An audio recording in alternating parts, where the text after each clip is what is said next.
お前みたいな底辺のバカがなんでこんな高級レストランに来てるんだよ。場違いも甚だしいだろう。父の誕生日を祝いに訪れた高級店で嫌味で傲慢な上司と鉢合わせてしまった。底辺のバカ親にこんな店、分不相応だ。お前らはお前ららしく、そこら辺のファミレスで十分だろうがよ。どこで食事をとろうと、私たちの勝手ではないですか？お前、なんて口の利き方をしているんだ？俺はお前の上司だぞ。早くバカ親を連れてここを去れ。仕事にも出てくるな。俺の視界にそのバカ面を晒してみろ。お前なんてやめさせてやる。反論を試みるが、怒りの火に油を注ぐだけだった。口から泡を飛ばす勢いで上司が俺に食ってかかってくる。だが彼はまだ知らない。自分が誰に対して底辺のバカ親と呼んでいるのかを。それを知ったとき、彼は恐れおののき、ガタガタと震え出すことになるのだ。俺の名前は渡辺智樹。県内外に複数店舗展開している大手スーパーのバイヤーをしている。一口にバイヤーといっても、その役割は広く複雑だ。仕入れ数量や価格の決定から始まり、新商品の各店舗への配下数量、定価などの調整や、時には商品クレームにも対応しなければならない。責任も重く気を使う仕事ではあるが、それでも何事も勉強だと思い、俺は今の仕事へ前向きに取り組んでいる。そんな時、社内では人事異動が行われ、俺が勤める部署に新しい部長がやってきた。名は坂野。ここに来る前は総務部で副部長をしていたらしく、この度めでたく昇格と相なったようである。ただ、会社が取り扱う主な商品と直接的に関わるのは今回が初めてということだった。そして坂野部長のもと、働き始めてかれこれ2ヶ月が経とうという現在、俺は早くも彼のことがほとほと苦手であると感じ始めていた。いや、それはこの部署で働くものであれば、みんな同じ気持ちであろうと思う。今朝も出勤早々、坂野部長は早速部下を呼びつけて、やる気のなさそうな顔で手元の書類を相手に投げ渡している。これ、元はお前の担当だったんだろう？じゃあ、適当にやっといてよ。俺、細かいところはわからないし。え？ですが、これは本来部長の。ああ？年若い部下のか細い反論を坂野部長が威圧的に遮った。なに？お前、俺の言うことに反抗すんの？一般平社員のお前が名門大卒かつ部長である俺に？頬を歪めて部下の顔を下から覗き込むように睨みつけてくる上司に、かわいそうにすっかり部下は萎縮してしまって、ついには何でもありませんと首を振る。肩を丸めて小さくなっている部下にふんと鼻を鳴らすと、坂野部長はわざとらしく朗らかな声を出した。わかればいいんだ。わかれば。なあ？ということで、それやっといて。よろしくと部下に書類を押し付けると、それきり彼は顔を上げずに私用のスマートフォンをいじり出す。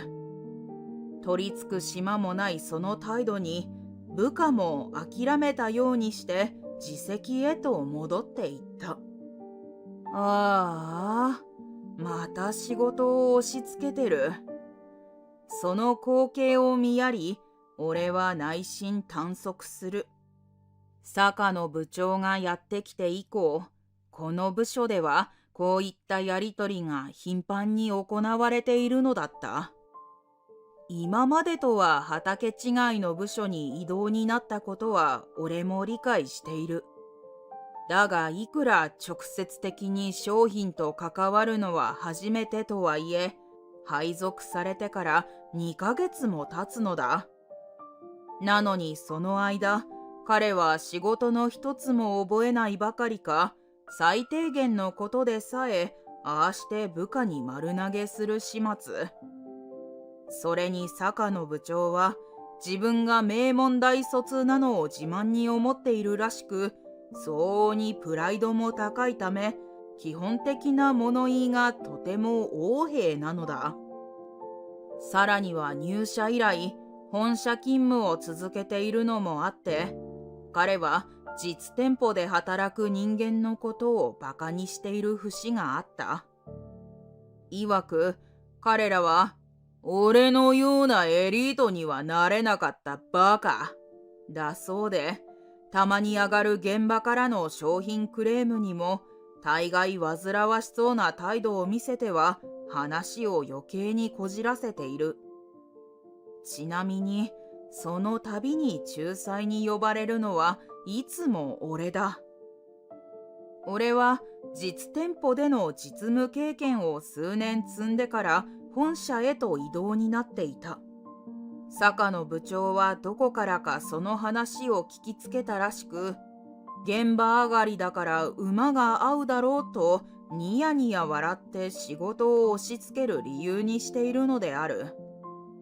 しかもこれらの言動だけでも上司として最悪の部類なのに、話はそればかりではなかった。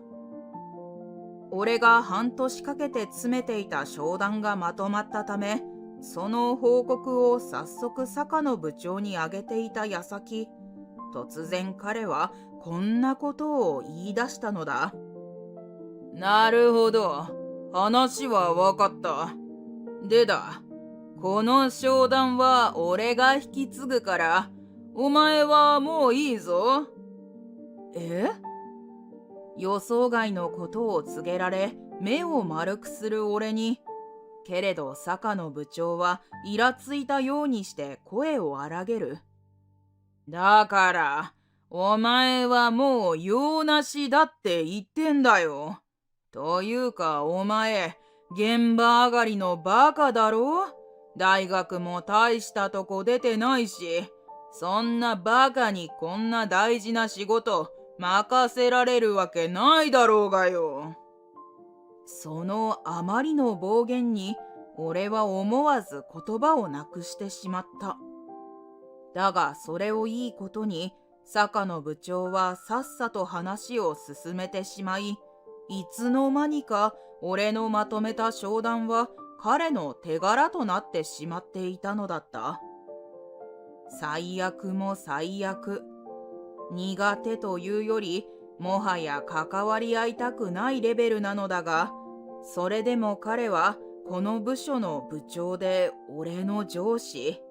無視することはできない。ああ、何か現状を打開するきっかけはないものだろうか。そんなことを考えながら、俺はこのところ毎日うつうつと職場へ向かうのであった。さて、上司のせいで仕事は憂鬱ではあるが、今日ばかりは暗い顔をするわけにはいかなかった。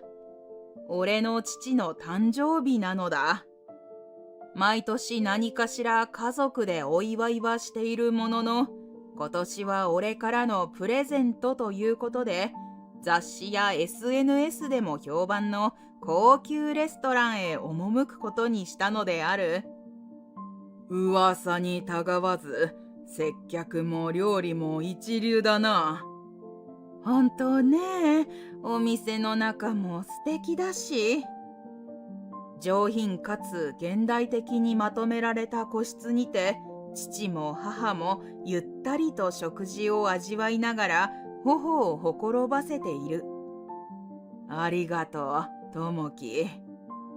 この頃こうして家族で出かけることもなかっただろう。だから俺も久しぶりに父さんたちと楽しい時間が過ごせてよかった。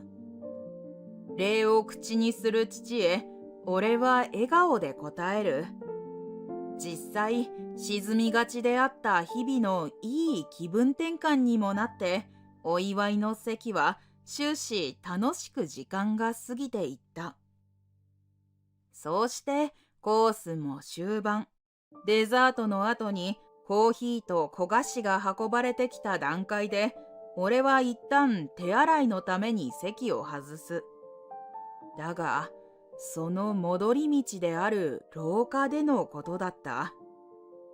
前方からのしのしと歩いてくる男性を避けようと顔を上げたその時、九段の男性が驚いたようにして立ち止まり、口を開いたのである。お前、坂野部長。なんとその男性は、あの坂野部長だったのだ。お前みたいな底辺のバカがなんでここにいる？俺でさえなかなか予約が取れない人気の高級店だぞ。なんてありがたくない偶然だと、つかの間俺が沈黙していると、ジャケットを着ているとはいえ、普段着である俺のことをぶしつけにじろじろと見回しながら、彼が大声で口を開いた。場違いも甚だしいだろう。は、そうやって一丁前に格好つけても、中身の貧相さは隠せないんだよ。そういう彼も一応ジャケットは着用しているが、おしゃれのつもりか、その太い首元や腕には目に眩しい装飾がじゃらじゃらと巻きつけられていて、それこそこんな上品で静かな高級店にはあまりふさわしい格好とは言えない。おまけに酒も入っているのか、店内中に響こうかというその大声だ。俺は内心へきえきしながらも、この場を早く立ち去りたい一心でしぶしぶ返答をした。今日は父の誕生日だったので。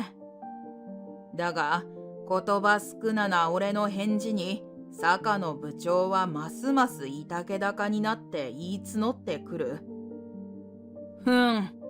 お前みたいな底辺バカの家族にはどう考えても分不相応な店だな。それも誕生日だからだと？ははは。お前らはお前ららしく、そこらへんのファミレスで十分だろうがよ。でっぷりと肉のついた顎を揺らして、坂野部長は嫌味たっぷりにそう言うと、何がおかしかったのか一人で下品な笑い声を上げている。一方、彼の口から吐かれた暴言に、俺はさすがに頭にきてしまった。自分のことはこの際何を言われてもいいが、俺が大事にしている家族のことまでバカにされる言われはない。そうして気づけば、俺は言い返していた。どこで食事をとろうと、私たちの勝手ではないですか。すると、少々語気が強くなったそれに、坂野部長は一瞬気をされたようにして息を飲んだものの、直後にはその頬を真っ赤にして怒鳴り散らしてくる。お前、なんて口の利き方をしているんだ？俺はお前の上司だぞ。それをそんな揚げ足取りでバカにしよって。ブルブルと震えながら坂野部長は俺をひどく睨みつけた。そもそもお前はバカのくせに生意気なんだ。いっつも不満そうに俺を睨みつけやがって。現場上がりのバカ息子の親ならどうせ底辺バカだろ。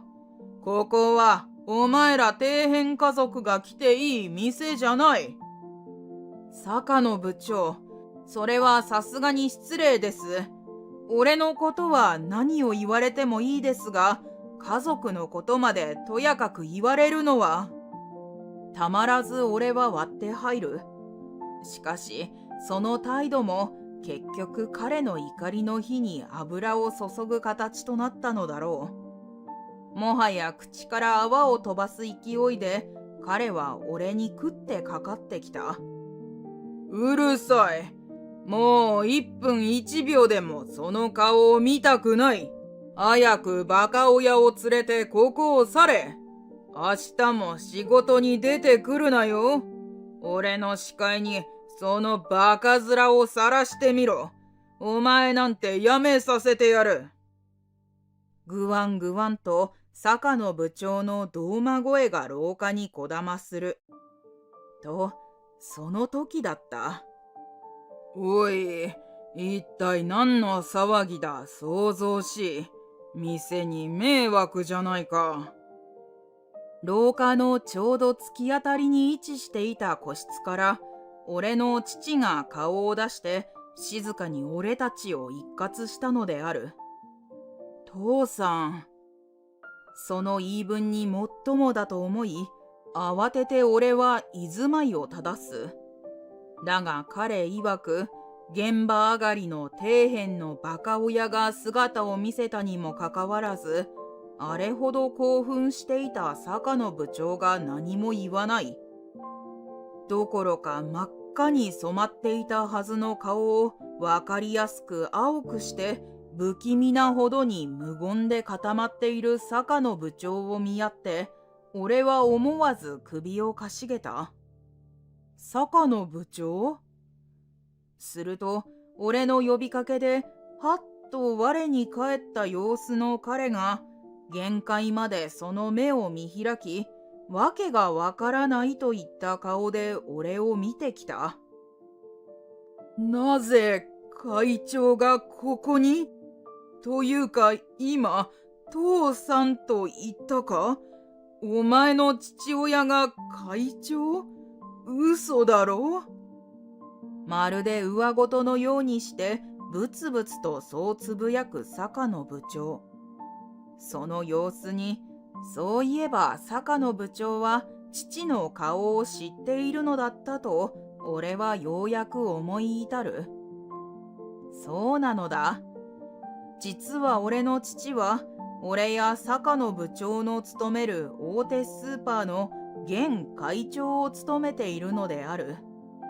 もともと祖父が経営していた小さな町のスーパーを父は一代でここまでの大手に育てた。今は会社の社長を自身の弟に任せている父は、会長という一歩引いた立場で後進の育成を積極的に行っているのだった。そして俺は立場上、次期社長ということになっている。ただ俺は会長の息子だと色眼鏡で見られたくはなかったため、それを隠して会社に就職していた。さすがに名前は同じ渡辺ではあるけれど、それなりにどこにでもいる名字のためか、特段注目されたことはない。また顔も、俺は完全に母似のため、今まで職場で気づかれたこともなかった。俺のことを知っているのは、会社でも上役の一部のみで、もちろん坂野部長も知らない。というか、さすがに自社の会長の顔こそ知っていたものの、その息子がまさか自身の部下にいるなど想像もしていなかったことだろう。ちなみに俺が数年実店舗で経験を積んだのも先々を見越してのことだった。いずれは社長になる身であるのなら、なおのこと実際の店舗で学んだ肌感覚が絶対に役に立つ。特にスーパーは消費者の声が日々生で届く場所。お客様が今何を求めているのか、どうして欲しいのか、それを見極める力がないと会社はたちまち立ち行かなくなってしまう。現場あっての我々だと、父も常日頃口癖のように言っていた。会長、これは。先ほどまで俺に対する理不尽な怒りでその顎を震わせていた坂野部長も、今度は別の意味でその体ごと震わせながら言い訳を口にしようとする。だが、あわあわと要領を得ない小姉を遮り、父が鋭い視線を彼に投げかけた。君は友樹の上司の坂野くんだね。残念だが、君の大声はこちらにも筒抜けだったよ。そもそも、こんな場所でそんな大声を出すこと自体、褒められたものではない。家ではごく普通の優しい父だが、こと仕事に関しては傲慢ではないものの、厳しい面を見せることを俺は十分知っている。だからこそ、自分にとっての父は経営者としても尊敬できる存在なのだが、予想外のことが起きて気が動転している坂野部長にとっては、その厳しさが必要以上に強く見えてしまっているらしい。すみません。父から叱責された坂野部長は、もはや顔色も真っ白にさせて、その場でへなへなと座り込む。そして、土下座の姿勢をとって、力ない謝罪を繰り返した。だが、土下座されている父はといえば、どこか困ったようにため息をつき、それからごく静かな声で坂野部長に言葉をかける。先ほどの言い争いは、私の息子にも非がないわけではない。だが、いくら自身の部下だからといって、あんな暴言を吐いていいわけないのは、君もわかっているだろう。諭すようなその口調に、坂野部長の肩がビクッと引きつれた。彼らもそれぞれ家庭で大事に育てられた息子や娘だ。まして本人やその家族を上司が勝手にバカにしていいわけがない。底辺のバカなどというあんなひどい言葉、他人に向けて二度と使うな。そうピシャリと言い放つと、それきり父は母を伴って出入り口の方へ歩いて行ってしまう。俺は束の間迷い、それから未だ床に座り込む坂野部長に対して一度頭を下げた。先ほどは失礼しました。売り言葉に買い言葉で言い争ってしまったことを謝罪する。だが、坂野部長は俺の声が聞こえているのかいないのか、頭を伏せたまま微動だにしない。丸まったその背中をわずかの間見つめて、俺もそれきり何も言わず、父と母の後を追ったのだった。さて、それから数日後、坂野部長は上からの判断ということで、徹底的な社内調査を受けることとなった。ねえねえ、聞いた？坂野部長の件。知ってる。社内調査だろ？唐突だったからびっくりしたけど、まあ、俺たちにとっては幸いだな。だよね。ほんと、あの人のもとで働くの苦痛で仕方なかったから、これを機に全部調べていろいろと明るみに出てほしいわよ。でも、本当に突然だったわよね。何かあったのかしら。言わずもがな、あのレストランでの一件からの会長命令なのだが、それを知らない同僚の間では、誰かが上層部に坂野部長のことをリークしたのではないかと、しばらく噂が立っていた。そして調査の結果、今までの職務怠慢や部下に対する暴力的な態度が次々と明らかになり、坂野部長は役員会議にかけられることとなった。上層部の判断は彼の役職の剥奪、そして本社からグループ会社への異動であった。ありていに言えば、坂野元部長は平社員に降格の上、左遷されたら二度と戻ってこられないという噂の僻地へ飛ばされることとなったのである。そして坂野部長の代わりに新しく異動してきた部長は、系列の店舗で実際に働いていた経験もあるらしく、現場あっての我々という父の言葉をよく理解している人物だった。俺が会長の息子ということは知らないらしいが、時々休憩時間などに現場での苦労や面白い話を聞かせてくれる親しみやすい部長である。それとともに、部署内によどんでいたうつうつとした空気も一掃され、俺はもちろんのこと、同僚たちの顔つきもようやく晴れやかなものになった。活気を取り戻した職場では、今日も社員たちが忙しくも充実した毎日を過ごしている。また俺も尊敬する父の背中に少しでも追いつけるよう、日々謙虚に学ぶ姿勢を大事にしながら、自身の仕事に打ち込んでいる。